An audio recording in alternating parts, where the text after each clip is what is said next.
అందరికీ నమస్కారం. పురాణ శ్రవణం ఛానల్ని వీక్షిస్తున్న ప్రేక్షక మహాశయులందరికీ కూడా కార్తీక మాస శుభాకాంక్షలు. కార్తీక మాసంలో ఈరోజు 7వ అధ్యాయాన్ని మీకు వినిపించబోతున్నాను. కావున ఈ జ్ఞాన యజ్ఞాన్ని ఇలాగే కొనసాగించాలంటే మీ యొక్క సపోర్ట్ ఎంతైనా అవసరం. కావున అందరూ కూడా దయచేసి పురాణ శ్రవణం ఛానల్ని వీక్షించండి, సబ్స్క్రైబ్ చేయండి, లైక్ చేయండి, షేర్ చేయండి. ఇప్పుడు కార్తీక పురాణంలో 7వ అధ్యాయమైన కార్తీక మాస మహత్యము విధుల వివరణ గురించి మీకు వివరిస్తాను. శ్రీ వశిష్ఠుల వారు దీపదాన మహత్యము వివరించి తదుపరి పుష్పారాధన, దీపారాధనాది విధులను గురించి వివరించ ప్రారంభించారు. ఓ మహారాజా, మహత్యాన్ని వివరిస్తాను, సావధాన చిత్తంతోనూ విను. కమలలోచనుడైన శ్రీ మహాలక్ష్మి శ్రీ మహావిష్ణువు అనుగ్రహ విశేషం వల్ల స్థిర నివాసం ఏర్పరచుకుంటుంది. తరగని సంపదలు ఏర్పడతాయి. దేవదేవుడైన శ్రీ మహావిష్ణువుని కార్తీక మాసంలో తులసీ దళంతో గాని జాజి పూలతో గాని పూజించిన ఎడల జనన మరణ చక్రం నుంచి విముక్తి కలిగి పరమపదాన్ని పొందుతారు. అటువంటి వారికి పునర్జన్మ ఉండదు. సర్వాంతర్యామి సర్వేశ్వరుడు అయిన సదాశివుని కార్తీక మాసంలో బిల్వదళాలతో అర్చించిన వారు ముక్తిని పొందుతారు.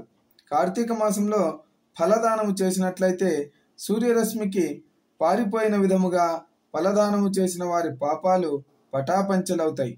కార్తీక మాసంలో శ్రీమన్నారాయణుని ఉసిరి చెట్టు నీడలో భక్తితో పూజించిన వారికి నరకాధిపతి అయిన యమధర్మరాజు తల ఎత్తి చూడలేడు. కార్తీక మాసంలో తులసీదళాలతో సాలగ్రామాన్ని అర్చించిన వాడు ధన్యుడవుతాడు.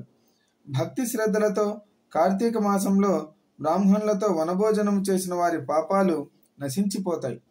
ఉసిరి చెట్టు కింద సాలగ్రామార్చన చేసి సజ్జనులతో వనభోజనం చేయటం వలన వైకుంఠం ప్రాప్తిస్తుంది. భక్తితో భగవంతుని సన్నిధానములో మామిడి తోరణాలు కట్టి సాలగ్రామాన్ని పూజించడం వల్ల ఉత్తమగతి కలుగుతుంది.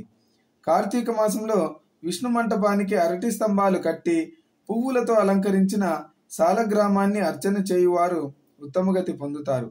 ఈ మాసంలో శ్రీ మహావిష్ణువుకు హృదయపూర్వకంగా ఒకసారైనా నమస్కరించిన పాపాలు తొలగి అశ్వమేధ యాగం చేసినంత ఫలితము దక్కుతుంది. కార్తీక మాస భగవంతుని మ్రోల, జపం, హోమం, దేవతార్చన చేసేవారు తమ పితృదేవతల సహితంగా వైకుంఠం పొందుతారు. కార్తీక మాసంలో వస్త్రదానం చేసినట్లయితే అనేక అశ్వమేధ యాగాలు చేసిన ఫలితం ప్రాప్తిస్తుంది. కార్తీక మాసంలో విష్ణు దేవాలయ శిఖరాన ధ్వజం కట్టే వారి పాపాలు గాలికి దుమ్ము ఎగిరిపోయిన విధంగా ఎగిరిపోతాయి. ఓ మహారాజా, ఈ కార్తీక మాసంలో నల్లని అగసి పూలతో గాని తెల్లని అవిసె పూలతో గాని కేశవ పూజను చేసిన వారికి 10,000 యజ్ఞాల వల్ల కలిగే ఫలితం కలుగుతుంది. ఆవు పేడతో తులసి కోట ముందు అలికి శంఖం, పద్మం, స్వస్తిక్ మొదలైన ముగ్గులు వేసి అలంకరించిన స్త్రీలు విష్ణు శిష్యురాండులవుతారు. కార్తీక శుద్ధ చతుర్దశి యందు, కార్తీక బహుళ చతుర్దశి యందు గాని విష్ణు సన్నిధిలో దీపారాధన చేయటం వలన కలిగిన ఫలితాన్ని వివరించడానికి సృష్టికర్త అయిన బ్రహ్మకు కూడా సాధ్యపడదు. కార్తీక చతుర్దశి యందు ప్రమిదలో నువ్వుల గింజలు వేసి అవిసె పువ్వులుంచి కేశవాలయంలో దీపం వెలిగించి శ్రీ మహావిష్ణువుకు దీపారాధన చేయవలెను. కార్తీక పౌర్ణమి నాడు జిల్లేడు పూలతో శివారాధన చేసిన వారికి దీర్ఘాయుషువు కలిగి మరణానంతరం శివ సాయుధ్యం కలుగుతుంది. కార్తీక మాసంలో మల్లెపూలతో నారాయణుని పూజించినట్లయితే సూర్యోదయం వల్ల చీకట్లు పోయిన విధంగా అన్ని పాపాలు పటాపంచలవుతాయి. తులసి కాష్టంతో తీసిన గంధాన్ని శ్రీ మహావిష్ణువుకు అర్చించినట్లయితే పాప విముక్తి పొంది విష్ణు సాయుధ్యాన్ని పొందుతారు. మ్రోల నర్తకుని వలె నాట్యం చేసినట్లయితే జన్మాంతరార్జితమైన పాపాల నుంచి విముక్తి కలుగుతుంది. కార్తీక మాసంలో కేశవ దేవాలయాన్ని అందంగా తీర్చిదిద్దిన వారు వైకుంఠంలో విష్ణుపథాన్ని పొందుతారు. కార్తీక మాసంలో అన్నదానం చేయటం వలన సకల పాపాలు పోతాయి. నదీ స్నానం, నువ్వుల దానం, బ్రహ్మపత్రమున భోజనం, కార్తీకమున అన్నదానంని నాలుగును సమాన ఫలప్రదాలని పెద్దలంటారు. కార్తీక పౌర్ణమి నాడు స్నానం దానం చేయని వాళ్ళు అనేక సార్లు చెడు జన్మలెత్తి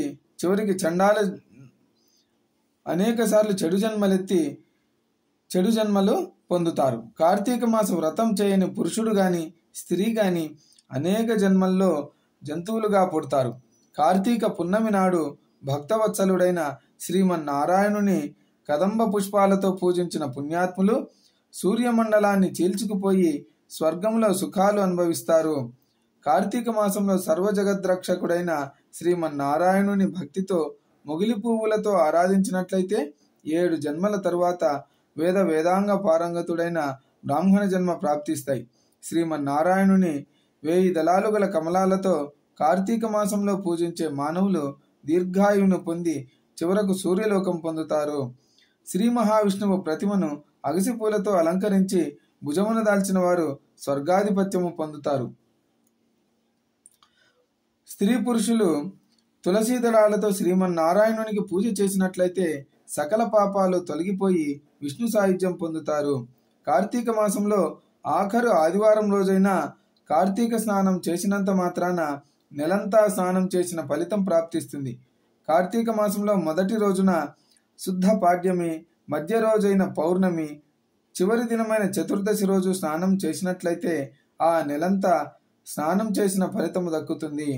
ఆ విధముగా కూడా చేయడానికి శక్తి చాలని వాళ్ళు కార్తీక మాసమంతా ఆ మాస మహత్యాన్ని వినటం వలన అన్ని పాపాలు తొలగిపోతాయి. ఈ మాసంలో దేవాలయంలో దీపాలు ఉంచిన మానవుల పాపాలు నశించిపోయి ఈ మాసంలో విష్ణు పూజ కొరకు మనోవాక్కాయ కర్మల వలన తోడ్పడేవారు స్వర్గలోకం పొందుతారు. పుష్పం, గంధం, ధూపం మొదలైనవి కార్తీక మాసంలో విష్ణు భగవానుని భక్తిపూర్వకంగా అర్చించి ఆరాధించేవారు విష్ణుపథం పొందుతారు. కార్తీక మాసంలో శ్రీ విష్ణువు సాన్నిధ్యంలో జప తపాలు చేయని మానవుడు అనేక జన్మలుగా పుట్టాల్సి వస్తుంది. ఏ మానవులు కార్తీక మాసంలో విష్ణు భగవానుని సాన్నిధ్యంలో ప్రదోష కాలంలో పురాణ కాలక్షేపం చేస్తారో వారు కేశవ మందిరం చేరుకుంటారు. ఈ కార్తీక మాసంలో సాయంకాల సమయమందు స్తోత్ర పాఠాల్ని పారాయణ చేసేవారు స్వర్గసుఖాలు అనుభవించి అనంతరం శాశ్వత ముక్తిని పొందుతారు. వారికి తిరిగి పునర్జన్మ ఉండదు. ఇది స్కాంద పురాణాంతర్గత కార్తీక మహత్యమునందలి 7వ అధ్యాయము సంపూర్ణం. అందరికీ కూడా నా హృదయపూర్వక ధన్యవాదాలు.